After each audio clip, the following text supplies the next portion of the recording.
Hey everyone, and welcome to the Orange Chronicles, where I go over what I have been reading, watching, and doing over the past week. I'm Tom, and let's get right into it with what I finished reading over the past week. And this is a book that I didn't realize it until I put it into Goodreads and Storygraph, how long I have actually been reading this book. According to Goodreads and everything, I started this book December 29th. Now, I don't think I really started reading it at that point, but it was kind of like the next book up on the list, and that is The Fugitive Prince by Janny Wirtz. So I just finished this today, and I'm glad I did. I always take a long time to read these books. Part of it is because I'm physically reading it instead of listening to it. I have less time to physically read, but just in general, I do think it's a book that I just like to take my time with. I think the writing is definitely something that I need to slow down. Like, not that I'm a fast reader to begin with, because I'm not, especially physically, but this is just a series that when I get into the flow of reading, it flows very nicely. But when I'm coming back into it, I kind of have to ease my way into it and kind of get into that flow. And I think the writing is an element of this book that I do enjoy, but it's definitely a little bit more challenging, and it's written in a very specific way that Janie has crafted masterfully. I will say that I think this is probably my favorite book in the series that I've read so far. So this is book 4, and I think each book has progressively gotten better overall. So like book 1, 2, 3, all the way up. That's my ranking so far, four down. And not that any of the books are bad by any means. They've all been fantastic.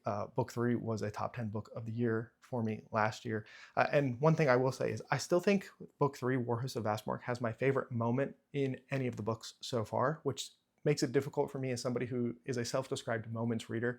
When there are specific moments in a book that stick out or really stick with me personally, those books tend to stay really high up in my ranking and are something that like stick with me a lot better. And not that there aren't moments in this book, but they're different kind of moments. And so it's kind of like this internal like battle that's going on of like, I think this is a much more even book all the way through. And Warhorse of Vastmark, not that it's not even all the way through, but it has this one massive peak that really sticks out to me, where I think this is just maybe like a higher level the whole way through, but missing that peak. I don't know. Maybe that makes sense. Maybe it doesn't. But like I said, in general, very glad to get this book done, and so I can move on with some of my other reads. I do plan on reading more of this year. I do just want to say a couple things that I think are highlighted really nicely in here is some progression on things we were promised on from the first book. So on like the first page of the first book, you get like a little bit of a prologue that, from a religious thing that is going on in the story. And I think we're starting to see some of those pieces slowly move, and some of those cogs and wheels starting to turn and really go into motion in a way that I have been looking for. It helps that that character that revolves around, I'm being vague, obviously this is book 4 for specific reasons, but the character that revolves around is probably the character I find most fascinating in the story. So the fact that we get a lot more of that in this book that it felt like I enjoyed. There are also just some like very emotional, heartbreaking scenes that happen in here revolving around him that hit hard as well. I will also say that I think some of the more secondary characters are starting to get more and more fleshed out or being brought more and more into the story. Not that secondary characters have never been a part of this story, because they have been the entire time, but I don't know, I just feel like maybe they're starting to become even more of characters themselves, specifically some specific witches that I found to be quite interesting, and some things that go on with them as well in this book. And then one other thing that I really noticed in this one, that it might be present in the other ones and I just didn't remember it or didn't stick with me as much as it did in this one, but there are some like lighthearted, humorous moments in here. And I don't mean like laugh out loud, funny, haha, this is a comedy, but just some like lighthearted, makes you kind of giggle, not giggle, but like, those smirk, laugh kind of things that happen. I found that happening more in this book than I did in the previous ones, at least that I can remember. I'm not saying those elements aren't there, but specifically in this book, I just felt like there was a few more of them. And maybe it's because it was a little bit in the back half that it happened, so they're a little bit more fresh compared to when I first started. But yeah, those are just some of my high level thoughts on it. Once again, this is a great series. I highly recommend it, or really kind of any of her writing. I think to ride Hell's Chasm is a good like entry point, starting place for a lot of people. Even though I have not read that one, it seems to be one that a lot of people enjoy and get attached to.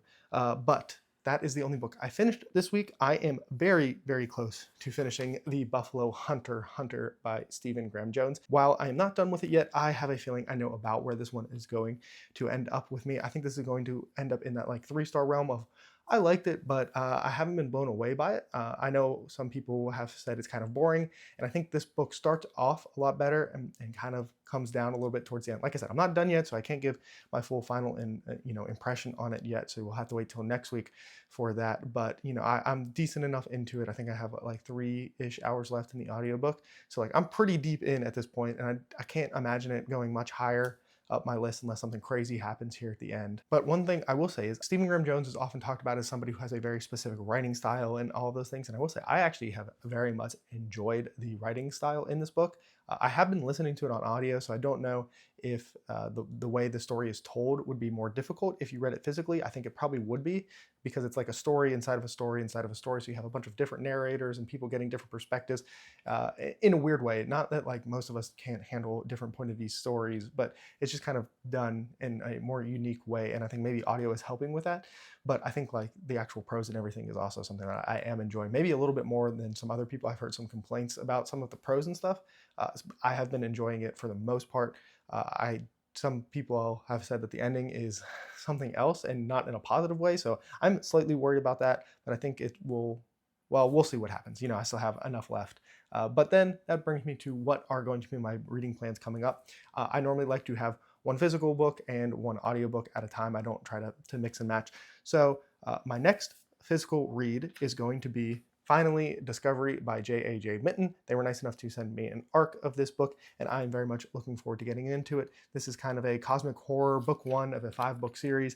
And yeah, like I said, I've heard nothing but really glowing praise for it. It sounds like it's going to be something pretty different from anything I've read, which I'm looking forward to. I try not to be too adventurous, but it seems like again and again and again, I am reading things that, might be outside of my wheelhouse, and it honestly, a lot of times works out. So I'm very much looking forward to that. And then I have 2 audiobooks that are very, very short that I'm going to read to kind of just give me a little bit of a break from the super long book that is The Fugitive Prince and Buffalo Hunter, kind of breaks some stuff up. And the first one is called The Signal, and it has a couple of different authors down there, but this is like a 2.5-hour long audiobook, so it won't take me very long to get through. And then the other one is called When, or is it just The Machine Stops, which I saw Murphy Napier talking about in her wrap up. It's like a 1.5-hour audiobook, so once again, it won't take me very long. Those will probably be finished probably on the same day, honestly. I'll probably try to just read those back to back super quick and just kind of knock them out.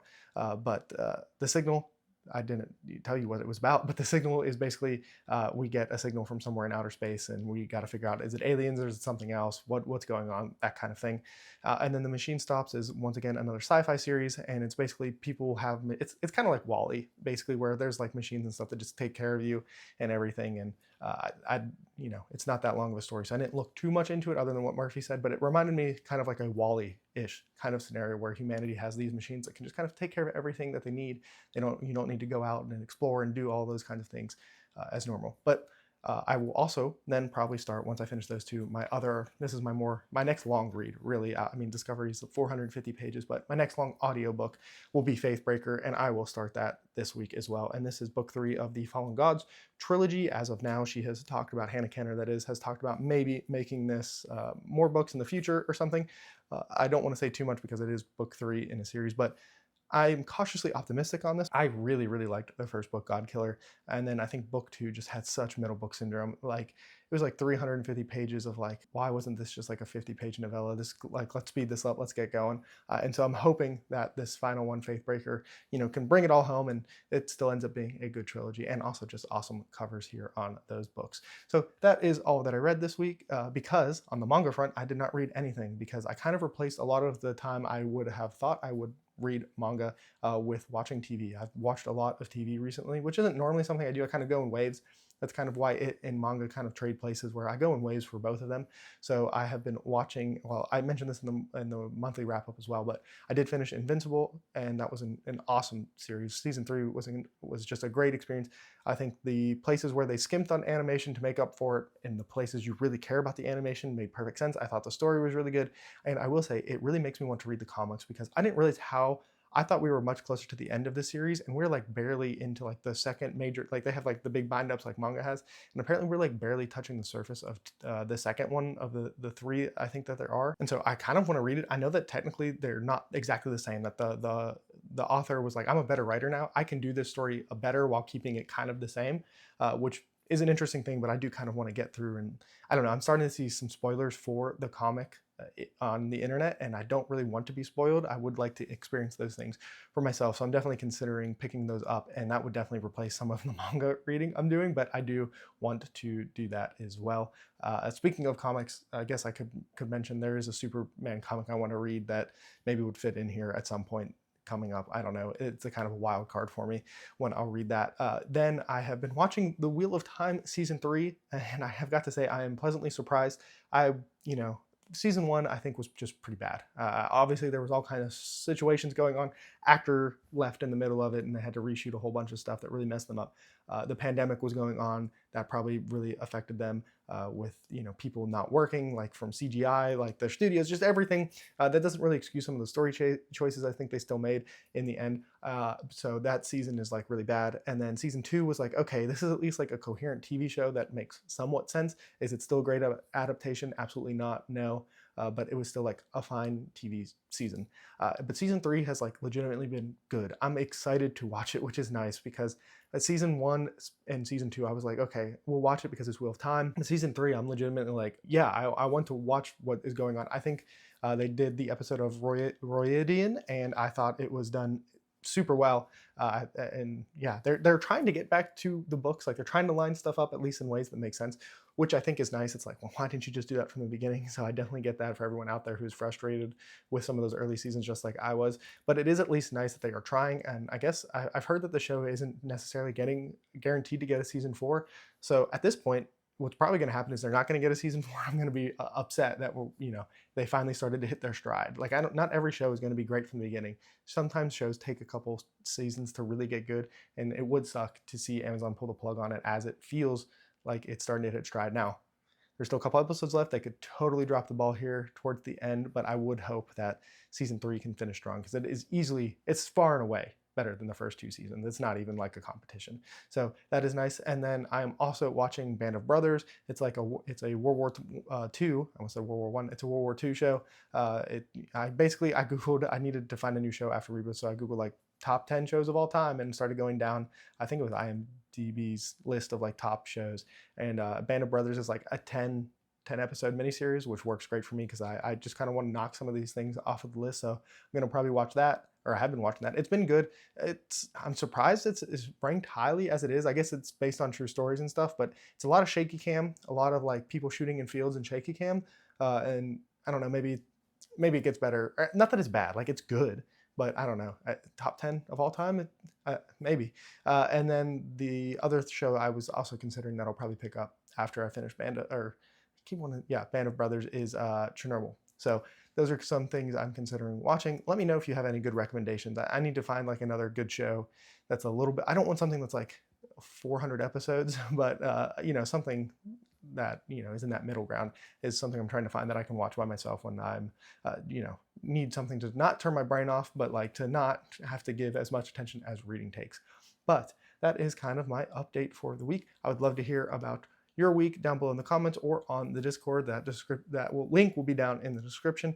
But that's all for me. And remember, read what you want when you want.